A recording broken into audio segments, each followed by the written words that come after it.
dia dapat, nikmat cerah dia dapat. Jadi kita buat ibadat. Sudah tentu akhlak dia. Kita kat Mekah, hati kita bersih tu kan. Mak bapak kita pada tempat yang sewajarnya.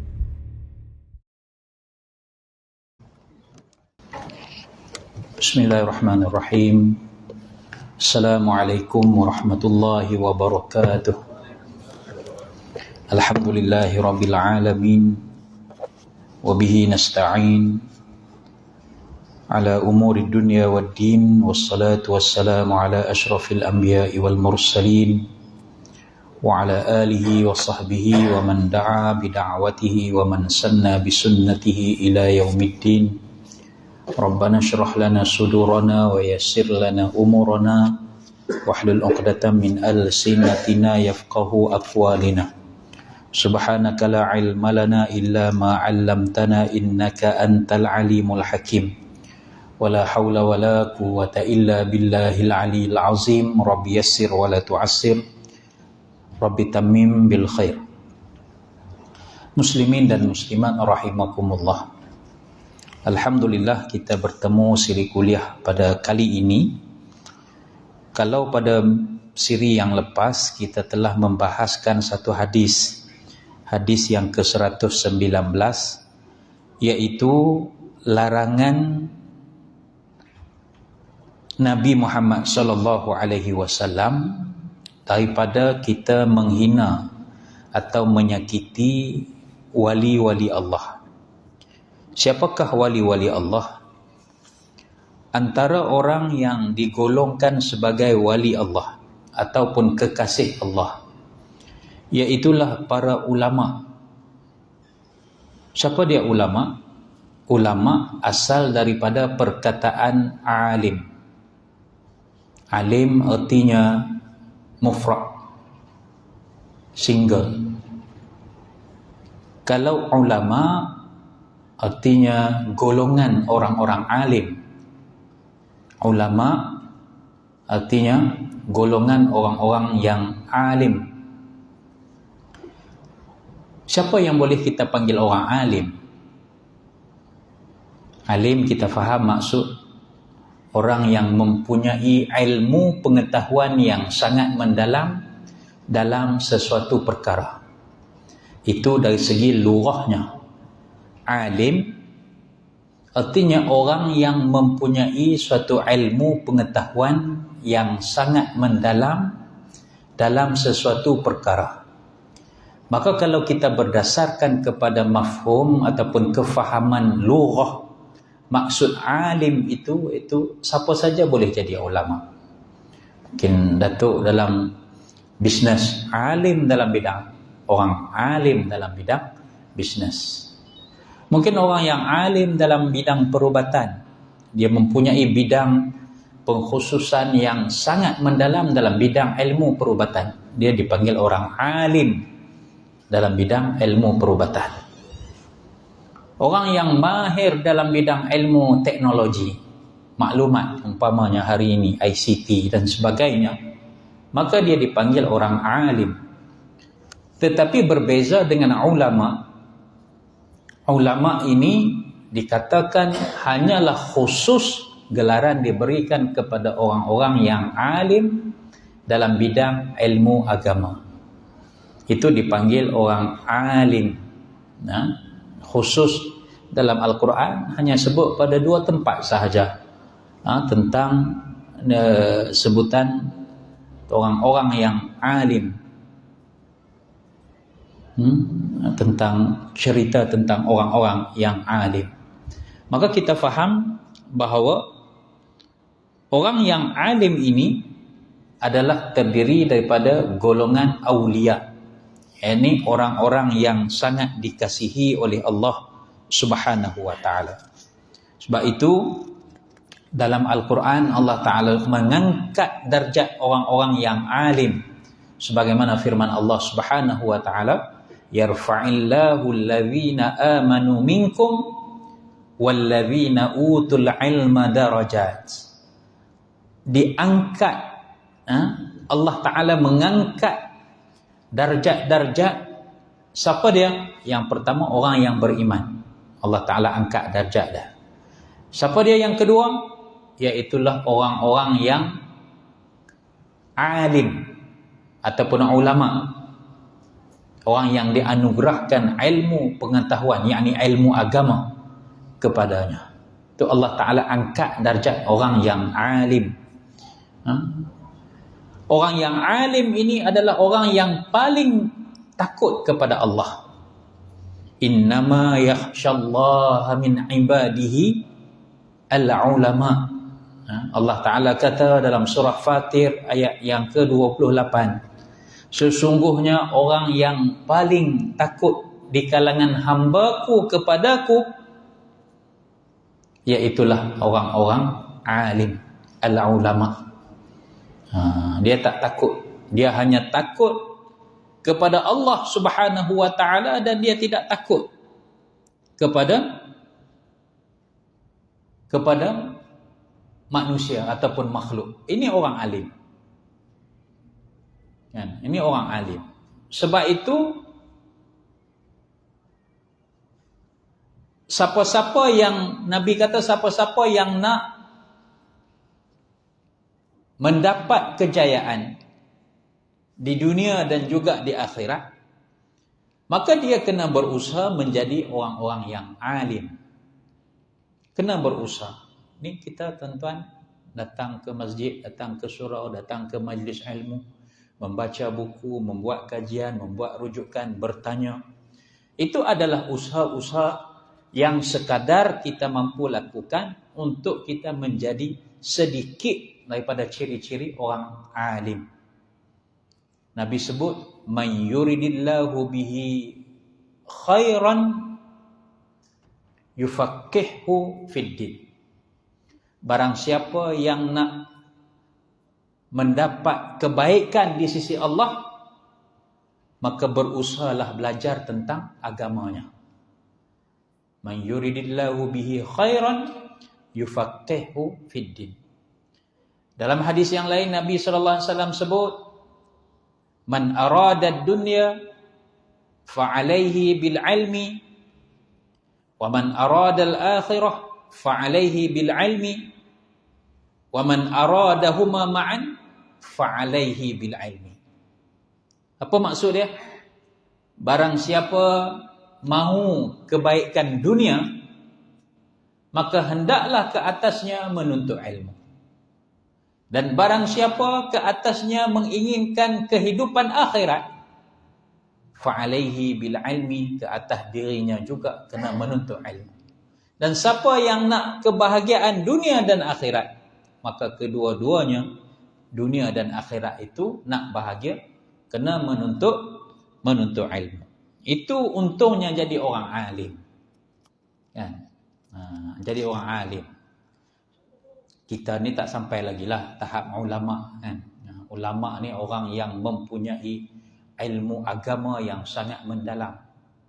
Bukan bergantung kepada al-ilmu fis sudur, walaysa fis sutur. Orang alim ini ilmu dia ada di dada, bukan berada di dalam rak-rak buku. Kan? Orang alim ini tuan-tuan dan puan-puan, tanya kepada diri dia, dia boleh memberi penjelasan dan huraian ini berserta dengan dalilnya. Itu orang alim. Kan?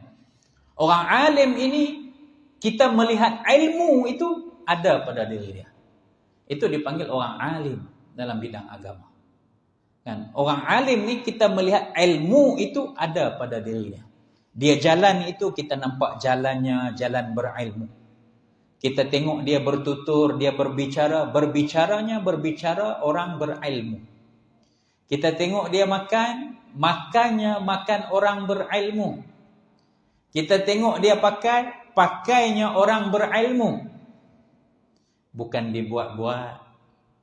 Kan namai ngajak kita baru pakai kepiah, baru pakai serban, baru pakai jubah putih nak bagi nampak alim. Tidak. Dia orang alim ini dia tidak berbuat-buat. Bila ada depan orang baru kita rajin baca Quran, bila ada di depan orang baru kita rajin mayang sunat, bila di depan orang baru kita nak memberi sedekah, nak membuat baik. Kalau orang tak ada semayang pun malas, sunat pun malas, baca Quran pun malas. Itu bukan ciri-ciri orang yang alim.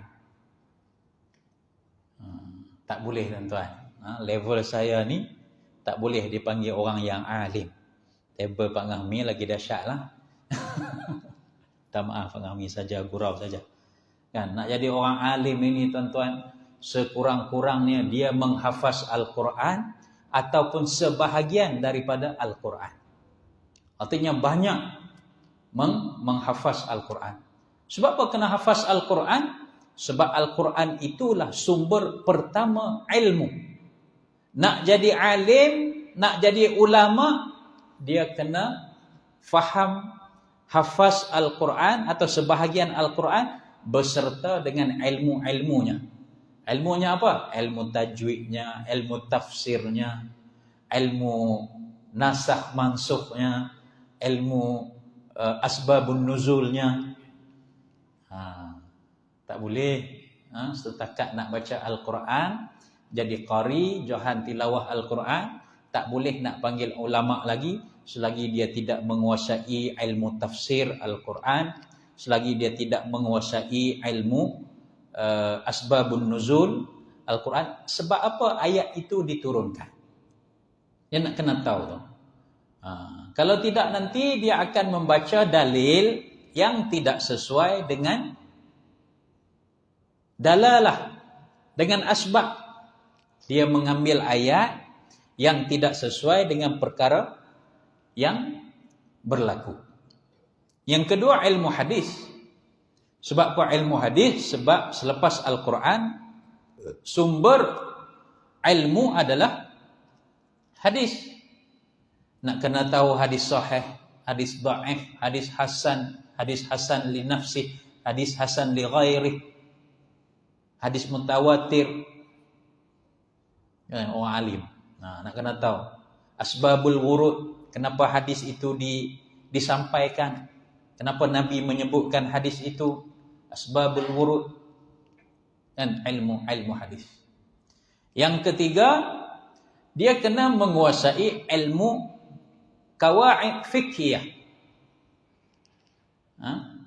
Usul fiqh dulu, kaedah-kaedah nak mengeluarkan istidlal, bersumberkan kepada Al-Quran dan hadis itu, dia kena tahu kaedah usulul fiqh. Usulul fiqh, asal ataupun kaedah-kaedah mengeluarkan hukum. Macam mana berlaku suatu perkara, suatu masalah, macam mana nak disandarkan kepada dalil, sama ada daripada Al-Quran ataupun daripada hadis. Dia kena belajar ilmu usulul fiqh. Yang ketiga, yang keempat, dia kena belajar ilmu qawaid fiqhiyah. Kaedah-kaedah fiqh. Kan? Ad-darar yuzal. Asy-syar'u man qablana. Apa lagi? Iza daqal amru ittasa'a wa iza ittasa'a fadaqa. Pernah dengar tak Ngahmi? Kan? Pening pala tuan-tuan nak jadi ulama ni. Kan? Apabila suatu perkara itu sangat berleluasa, maka hukum tu dia jadi sempit. Dan apabila keadaan itu sangat sempit, maka hukum itu dia menjadi luas. Tak faham? Siapa pun tak faham. Contohlah saya buat kan. Bagaimana kita ulama membagi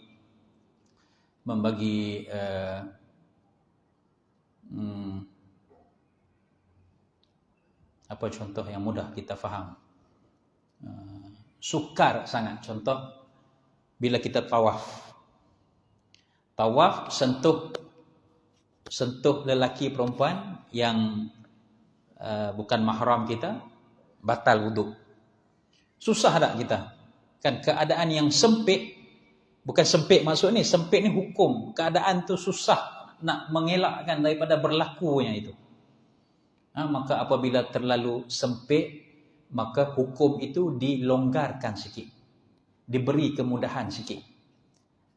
Diberi kemudahan artinya, kalau sentuh tanpa sengaja, maka tidak membatalkan wuduk. Itu ulama-ulama membuat fatwa, membuat hukum berdasarkan kaedah yang kita sebut tadi. Apabila terlalu sempit keadaan, situasi itu, maka ada hukum yang memberi kelonggaran. Kan?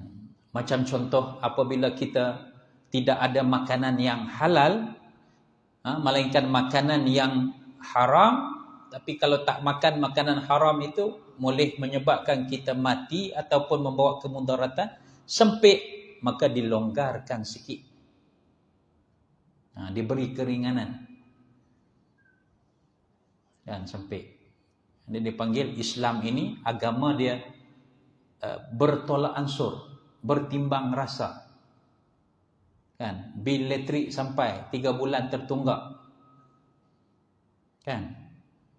RM300 contohnya kan. Habis bantuan kerajaan bagi 300, esok habis bayar bil elektriknya. Tak boleh nak buat benda lain kan. Tak bayar, besok kena potong. Kita pergi jumpa dekat TMB, saya ni duit tak ada, begini-begini, nak balik mengundi lagi, nak tambah minyak lagi, boleh tak saya bayar 100 lagi, 200 lagi, 2 bulan lagi settle. Kan? Jadi TMB pun buat pertimbangan, apabila sempit sangat, okey, kita bagi kelonggaran sikit. Kaedah dalam Islam pun macam tu. Apabila suatu keadaan tu menjadi sempit, maka dia longgarkan sikit. Susah nak sembahyang berdiri, sembahyang dalam keadaan duduk. Susah nak sembahyang duduk, Islam longgarkan sikit lagi. Sembahyang dalam keadaan berbaring. Susah berbaring melentang, berbaring mengiring. Susah nak baring mengiring, sembahyang dengan isyarat. Isyarat apa? Isyarat kelopak mata. Isyarat apa lagi boleh buat? Isyarat tangan. Tak boleh nak bergerak, mata tak boleh gerak, tangan tak boleh gerak. Bergerak dengan hati. Sembahyang. Itu maksudnya syariat ini, apabila dia semakin sempit, maka syariat itu dia bagi ruang. Siapa dia yang nak menentukan itu? Orang alim. Banyaklah kaedah-kaedah nak jadi orang alim ni, tuan-tuan dan puan-puan ni. Kemudian yang terakhir, itu ilmu orang alim ini, dia mesti tahu ilmu alat. Ilmu alat yang pertama, ia ilmu bahasa Arab. Wajib bagi orang yang nak jadi orang alim, dia kena belajar ilmu bahasa Arab. Adik belajar bahasa Arab? Anak siapa dia ni? Bagus ya, Mek. Anak siapa? Mana ayah? Ayah dia rumah. Ayah tengok live. Mak? Oh, mak ada. Mana mak dia? Kat tangan? Tak ada. Mak ada lah. Bagus, dia main mengaji tu, dia bawa kitab, dia bawa pen, bawa pensel. Tak tahu dia tulis apa, mungkin dia lukis gambar ustaz ke apa. Terima kasih dek. Mudah-mudahan awak jadi orang alim suatu hari nanti. Kan? Tapi syarat tadi ustaz sebut tadi, nak jadi orang alim tadi, pertama Al-Quran, yang kedua hadis, yang ketiga ilmu usulul fiqh, yang keempat ilmu qawaid fiqhiyah, dan yang kelima ilmu bahasa Arab. Nanti belajar bahasa Arab. Sebab apa kena belajar bahasa Arab? Sebab sumber ilmu Al-Quran, hadis datang dalam bahasa Arab.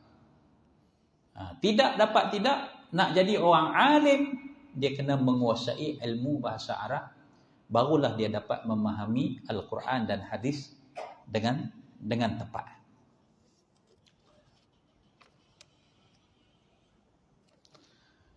Maka dalam hadis ini Nabi SAW melarang kita daripada kita menyakiti hati orang alim.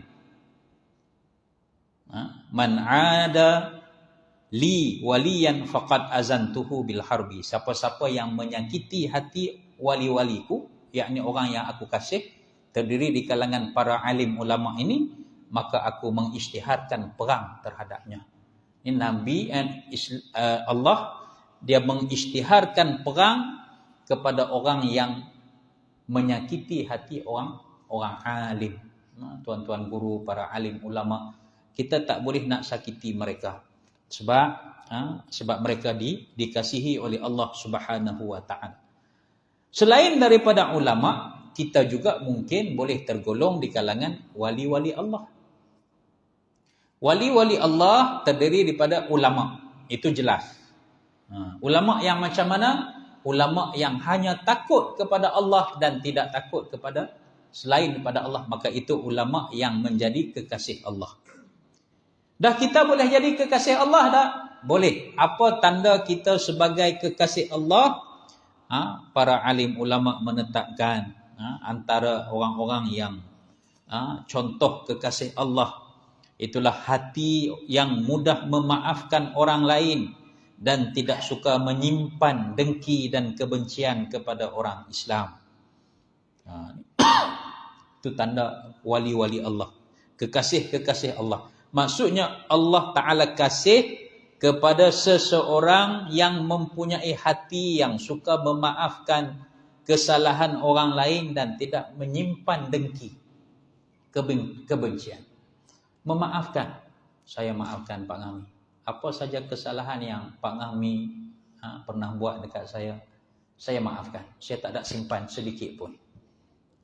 Dia tak ada jenis orang yang tak simpan rasa marah, rasa dendam. Dia memaafkan dan dia tak dengki.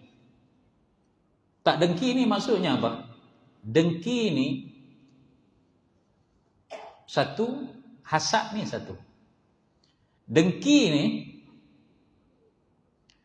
dia jealous nikmat yang diperolehi oleh Pak Ngami. Jealous, dengki. Kalau hasad, dia tak suka orang tu dapat nikmat dan dia mau nikmat itu dihapuskan daripada orang tu. Itu hasad. Itu tak boleh. Betul tak? Kita tak suka orang tu dia naik kereta baru. Kan? Kita pun dengki. Harap-harap kereta dia rosak. Contoh kan. Itu dengki. Harap-harap kereta dia kena curi. Dengki, hasad dengki. Harap-harap kereta dia terlibat kemalangan. Padam muka. Naik motor macam aku juga. Itu hasad dengki. Siapa lagi orang yang dikasihi oleh Allah? Hati yang mudah menangis pada waktu malam kerana takut kepada Allah. Dalam hadis yang lepas, yang sebelum-sebelum ni kita ada baca tentang mata, dua jenis mata yang tidak dibakar oleh api neraka. Mata yang mana? Yang pertama, mata yang sentiasa mengalir air matanya kerana takut kepada Allah. Api neraka tak akan terbakar ataupun makan mata tersebut. Yang kedua, mata yang sentiasa menahan daripada penat, mengantuk sebab berjihad di jalan Allah. Mengantuk, duduk dalam kuliah, dalam majlis ilmu, dalam tazkirah, mengantuk. Tambah-tambah hak sandak di dinding. Kan? Dia lena.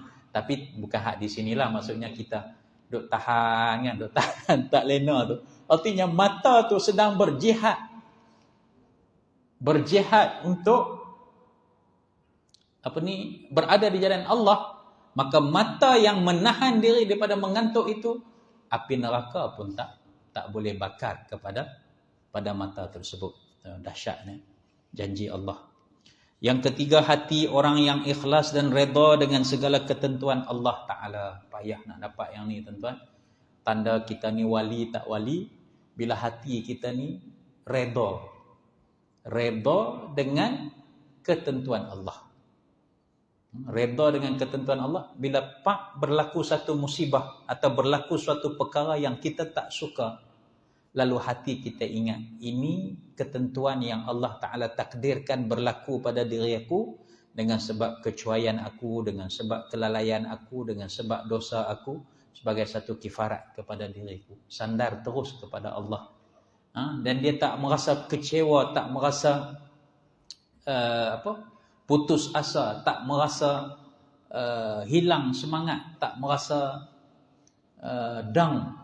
Kan? Ini tanda-tanda kekasih Allah. Itu hati yang ikhlas dan redha dengan segala ketentuan yang Allah Ta'ala takdirkan kepada dia. Yang seterusnya, hati yang sering bertaubat dan merasa kesal jika ada kekurangan yang dilakukan terhadap Tuhannya. Ini orang yang sentiasa menghitung, hari ini aku berselawat berapa kali, hari ini aku berzikir, beristighfar berapa kali kepada Allah, dan dia memikirkan tentang betapa banyak dosa yang dia lakukan, betapa banyak istighfar yang dia lakukan.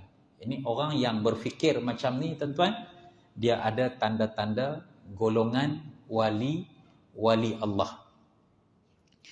Yang seterusnya, hati yang belas kasihan dan penyayang kepada sekalian makhluk. Orang yang ada sifat pengasih, penyayang kepada makhluk, tak kiralah manusia ke, tak kiralah haiwan ke, tak kiralah tumbuh-tumbuhan ke, dia sangat kasih dan dia sangat sayang. Maka itu tanda-tanda orang yang dikasihi oleh Allah, tanda-tanda wali Allah. Kita kena jadi pengasih. Lebih-lebih lagi sesama manusia, sesama agama, sesama Muslim. Kita kena saling mengasihi kepada makhluk lain, kepada kucing, kepada haiwan, kepada apa saja kita kena kasih. Kita tak boleh nak mendera dia, tak boleh nak menzalimi dia. Sebab itu dalam Islam ni, innallaha katabal ihsan. Sebenarnya Allah mewajibkan ihsan dalam setiap perkara. Kalau nak sembelih haiwan pun Allah Ta'ala suruh sembelih dengan ihsan, kesian dekat dia. Nak sembelih jangan bagi hak yang lembu, hak yang tengah duduk sembelih tu, hak duduk tengok dia kan. Kena lindunglah sikit, betul. Sebab apa sampai macam tu? Sebab kesian dekat dia duduk tengok lah. Kata aku lepas ni, lepas kawan aku lah. Kan ayat mata dia pun meleleh keluar kat sini kan, pasal dia duduk tengok. Sebab tu ihsan ketika kita kita korban, kita sembelih haiwan, makruh kalau kawan dia tengok kematiannya. Tak boleh. Lepas tu disunatkan pisau tu pisau yang tajam, kan, supaya tak menyakitkan dia. Saya pergi Kemboja, tuan-tuan, tak boleh nak buat benda tu sebab lembu banyak. Nak kurung lagu mana kan. Sampai-sampai tu mereka bagi golok suruh sembelih terus lah. Kan, takkan nak suruh, mana ni, ambil ni, lindung sikit apa semua kan. Boleh lindung dengan orang keliling penuh nak tengok sembelih kan. Lepas tu bagi golok pula parang tu dia, parang hak jenis betul gitu kan. Parang betul. Kita biasa pegang macam ni. Pegang macam ni kan. Tak kat tengkok, tarik situ. Kalau hak betul macam tu, dia kena pegang macam potong bawang. Kan? Lepas tu pula tengkok dia pusing naik ke atas. Ni, lehat naik ni. Lagi dia pusing naik menghadap langit. Dia kepot. Tanduk, dia pacak tanduk atas tanah. Kalau kita di sini gali lubang sikit, kan, nak bagi mata pisau darah tu masuk dalam lubang. Dia tak gali lubang apa dah. Sampai-sampai tu dia pulas tengkok, pulas tanduk, letak pacak atas tanah. Tanduk dia punya tempat sembelih ni menghadap ke atas langit. Kita pun dah duduk macam tu, pisau duduk macam ni. Toreh, tak makan pula dah pisau. Kan? Ketak ni kata tak sembelih lembu ni, bangun balik lagi kan. Tonyok, tekan. Nak bagi putus urat tu kan. Darah mencut naik ke atas. Penuh atas baju. Kita pun tak pandai buat sembelih kan. Tapi dia berbeza dengan kaedah sembelih kita di sini. Kita sini buat bagi elok, kan, korek lubang bagi elok, pegang bagi elok. Yang sana 3 orang je pegang. Lembu pun taklah besar macam kita sini kan. Itu belas kasihan kepada sekalian makhluk. Yang seterusnya, tanda-tanda orang yang mempunyai ciri-ciri kekasih Allah. Hati yang sentiasa cinta dan rindu kepada Allah dan Rasulnya. Hatinya sentiasa ingat, sentiasa berzikir kepada Allah. Hatinya sentiasa ingat, sentiasa selawat ke atas Nabi Allah, Nabi Muhammad sallallahu alaihi wasallam. Seterusnya, hatinya sentiasa teringat akan kemaslahatan masjid. Dia suka kepada masjid, dia ingat nak main sembahyang di masjid, dia ingat tentang kemudahan-kemudahan, kemaslahatan maksudnya kemudahan-kemudahan yang ada di masjid. Dia berfikir apa lagi masjid ini yang kurang, apa lagi masjid ini yang perlu, dan hatinya teringat kepada masjid. Itu tanda orang yang diberi ciri-ciri kekasih Allah. Yang seterusnya, hati yang bersifat jujur, adil dan amanah. Kita boleh nilai orang yang bercakap jujur atau adil atau amanah. Orang boleh bercakap dan juga bertindak dengan apa yang dipercakapkan, apa yang dipertuturkan. Kalau dia bertutur lain, tindakan dia lain, ini bukan ciri-ciri amanah. Ini tanda-tanda orang munafik. Arba'un man kunna fihi munafiqan khalisan. Nabi kata ada 4 tanda orang ni munafik yang jelas, yang tulen. Iza tumina khana, apabila diberi amanah dia tak tunaikan amanah, dia khianat. Wa iza hadasa kazaba, apabila dia cakap bohong. Wa iza ahada ghadara, apabila dia janji, mungkir janji. Kan? Wa iza khasama fajara. Apabila dia berdebat, berhujah, nak kira bagi menang dia. Itu Nabi kata, kalau orang ni ada tanda-tanda ni, inilah tanda orang yang betul-betul munafik. Kan? 4 ciri. Dalam riwayat yang lain ada 3. Ni yang hak saya ambil, yang hak paling banyak itu 4 hak Nabi sebut. Jujur, adil dan amanah. Yang seterusnya, hati yang memiliki sifat malu kepada Allah. Apa maksud malu kepada Allah? Malu artinya dia takut nak buat maksiat walaupun manusia tak ada. Itu dia malu kepada Allah. Dia malu nak melakukan sesuatu perkara-perkara keji dan mungkar sebab dia tahu dia hanya menumpang nikmat Allah. Dia malu nak menggunakan tangan ini untuk melakukan kemungkaran. Sebab apa? Sebab dia tahu tangan ini dikurniakan oleh Allah. Dia malu nak menggunakan mata untuk melihat kemaksiatan sebab dia tahu mata ini dianugerahkan oleh Allah. Ini sifat malu perlu ada. Dan kata Nabi, al-haya'u syu'batun minal iman. Malu itu satu bahagian daripada iman. Orang yang tak ada malu, maka dia tidak ada tanda-tanda keimanan pada diri dia.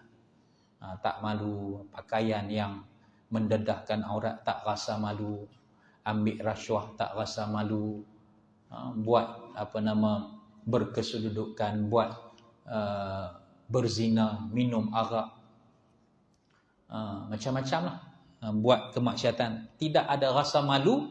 Bahkan Allah Ta'ala tarikkan sifat malu tu daripadanya sehingga kan dia merasa bangga dengan perbuatan-perbuatan maksiat yang dilakukan. Hari ni tuan-tuan boleh ditengok dalam handphone ni macam-macam.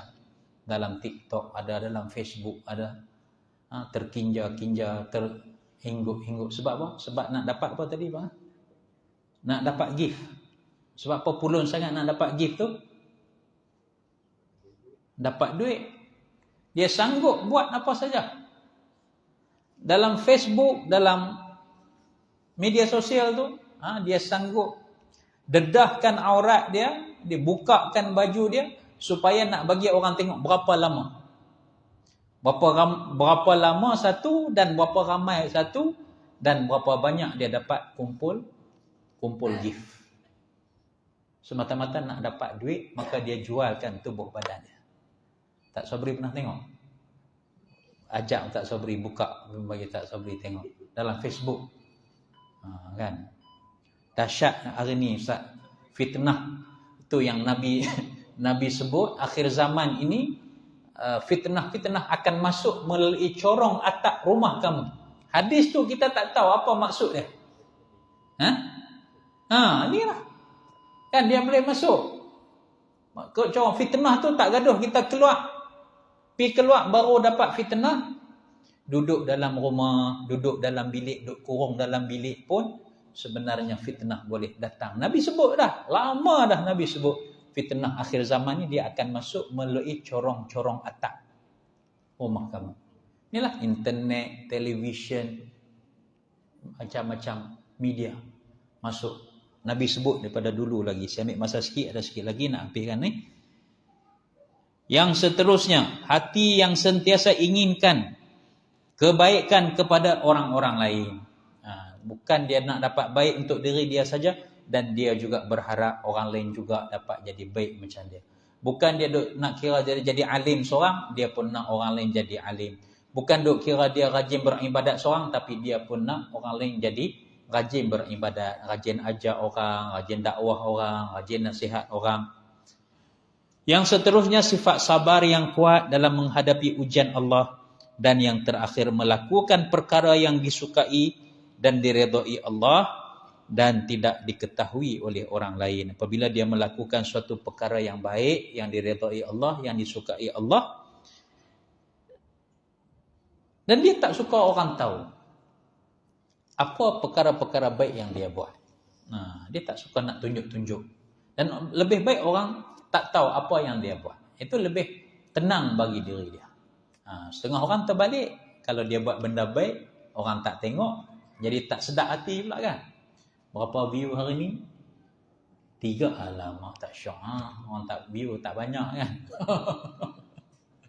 Jadi tuan-tuan dan puan-puan sekalian, itulah ciri-ciri ataupun tanda-tanda wali-wali Allah, kekasih-kekasih Allah yang rapat, yang dekat dengan Allah. Allah Ta'ala suka orang yang mempunyai sifat seumpama apa yang disebutkan dalam kitab yang kita bahaskan pada sebentar tadi. Jadi tuan-tuan, masa waktu minta ampun, minta maaf, masa yang sangat singkat. Kita terpaksa berhenti untuk solat isyak dan ada sedikit program lain selepas ini. Kita tangguh dengan kafaratul majlis dan surah Al-Asr. Subhanakallah wa bihamdik, asyhadu an la ilaha illa anta, astaghfiruka wa atubu ilaik. Bismillahirrahmanirrahim. Wal 'asr innal insana lafi khusr illa alladhina amanu wa 'amilus salihati wa tawassaw bil haqq wa tawassaw bis sabr. Aqulu qawli hadza astaghfirullahal azim li wa lakum. Assalamu alaikum warahmatullahi wabarakatuh.